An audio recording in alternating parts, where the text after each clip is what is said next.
Hey, True Believers, Englentine here with another batch of comic book reviews. These are the new comic book reviews, so everything is on the shelf at the time of this recording. And usually we do a Marvel, a DC, and an Independent. And as you can see by the thumbnail here, we're going to talk about Wolverine, the new X-Men comic from Marvel. We've got Joker and Harley, Criminal Insanity #3 from DC, and Ghostbusters Year 1, Issue 1 from the Independent. So with all that said, let's get this party started.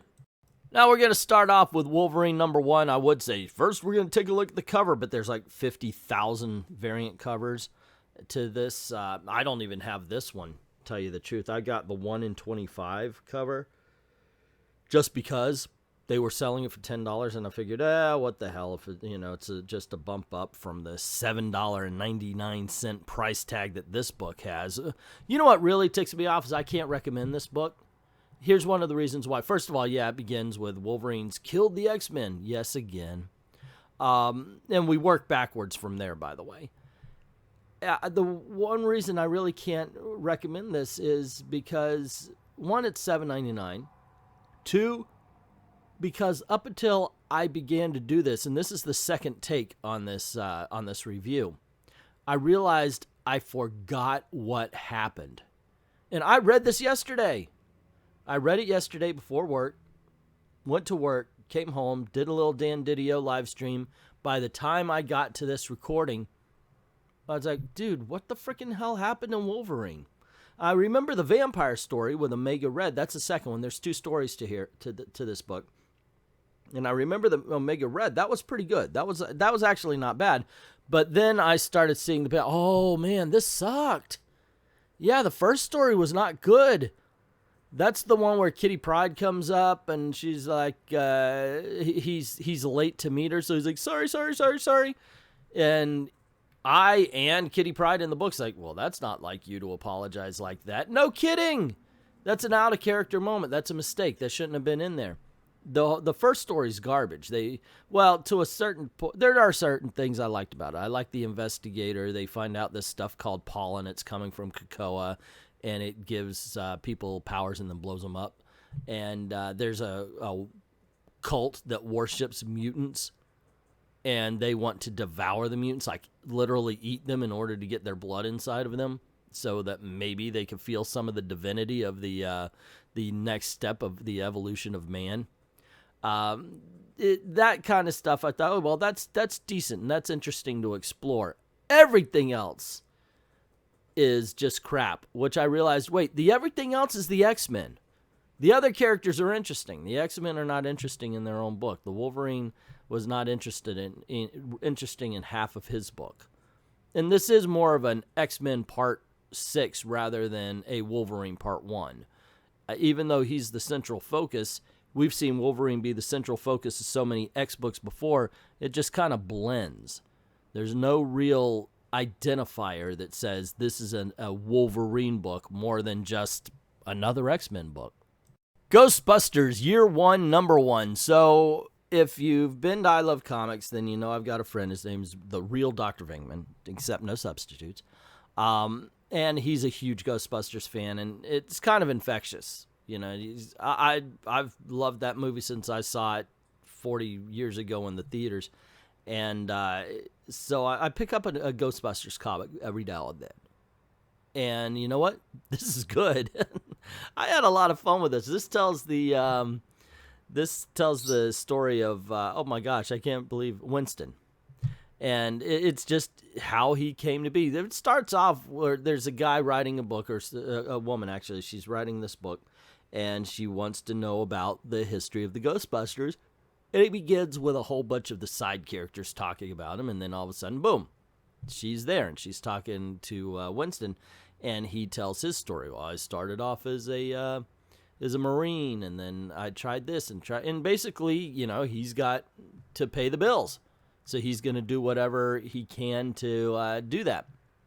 But what I think is funny, and what I think is fun about this book is it really does explore Winston's perception of everything that was going on, because he was, of course, the one that didn't come from the paranormal background. And he actually, this scene right here was really cool because it explains that how he just got the job and was thrown right on into it. You know, what I always wondered is, only one employee, huh? That was something I actually thought about as far as the whole Ghostbusters thing when it came out. If they were that busy, couldn't they hire 2 or 3 or a whole nother team? But that's neither here nor there to what's going on in the comic. Look, here's the thing. If you like Ghostbusters, this is just going to reinforce it. If you don't like Ghostbusters, this may actually turn you around. This may actually turn you around because this is the human side of things. Yeah, there's some paranormal stuff too. You do actually get to see them busting ghosts. One of them's the ghost of Edgar Allan Poe, so that's always fun. But in the end, I gotta say, I like this. I would get this trade paperback or follow the individual issues. Either one, I don't think you're gonna lose out. Joker and Harley, Criminal Sanity #3. I've so far liked a lot of the Black Label books, and I got to tell you, this is probably my favorite of them. I was a little bit worried about this. You know, okay, so it's stepping out of Bale's a little bit. It's kind of retelling the story of Harley and the Joker, and I'm wondering if this is going to lead to a romance. If they're going to go in that direction at some point in time. Like, she's really trying to catch the Joker. That's the thing. She's on the side of law enforcement in this case, and she's trying to catch the Joker, and she's doing it by profiling and figuring out who he is on the inside. And I'm wondering, because it would be a very interesting turn if she begins to fall in love with the person that she's building. And that could actually be just another way in to tell the story.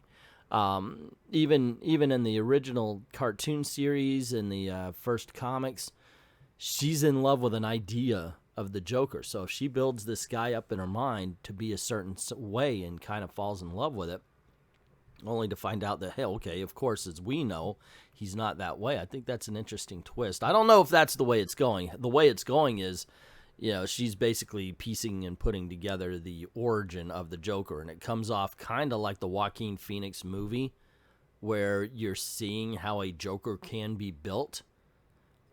And in my opinion, it's fan-freaking-tastic. I love this book.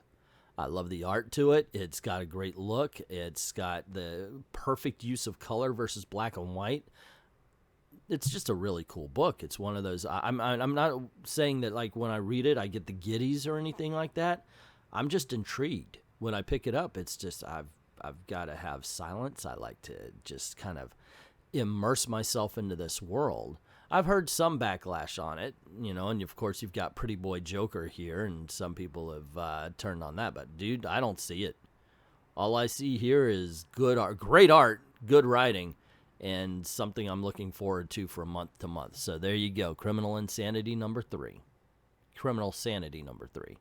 So there you go, gang. Those are the reviews. Now, the weird thing is there's not, I don't know, I guess there is one. You know, I usually put the covers here from best to worst. Obviously, Joker and Harley is my favorite. And then it would have to be the Ghostbusters and then Wolverine. But once again, the second half of Wolverine is really good. So if you could get this book cheap, I would change to a recommendation. And by that I mean if you could grab it for $2 or $3, it's definitely worth it. The Ghostbusters, of course, like I said, is so much fun. But to me, the really deep story is Criminal Sanity. So there you go on that one. I gotta say, I don't think I would follow Wolverine. I'm not a big fan of any of the X books at this point in time. I just don't see them as being X-Men. But, yeah, it's just, yeah, I can't see following this on a regular basis. Not physical copies anyway. Maybe if I found a digital outlet or something like that. That would be a little bit different. But then again, you know, what you gonna do? But that's just my opinion. What is yours? Let me know in the comments below. Don't forget to click on one of the videos that are popping up here if you like this one. And click like, share, subscribe. Ring that notification bell, making sure your notifications are on for both Google and YouTube. And if you don't mind helping out the channel, go on over to Patreon or to Ko-Fi, drop $1 in the till. I'd like to thank everybody who's already done that. And to everyone, all of the true believers, thank you very, very much for watching.